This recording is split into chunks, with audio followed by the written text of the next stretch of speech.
Hello everyone, welcome back to another video on our channel How to Login.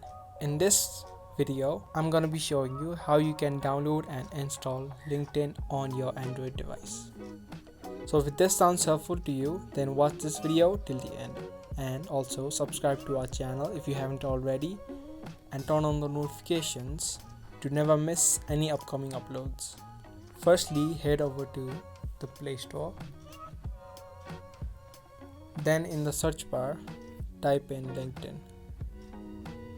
Now to download it on your device, you can tap on the install button. As soon as you do that, the application will start to download on your device. The download duration will depend upon the speed of your internet connection. After the application has been downloaded and installed, you can tap the open button.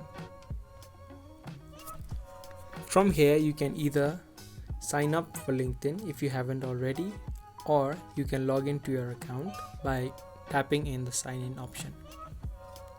I hope you guys liked this video and found this video to be helpful. If you did, give this video a thumbs up, and we will be back soon with more videos similar to this. That's all for this video, and I'll see you in the next one.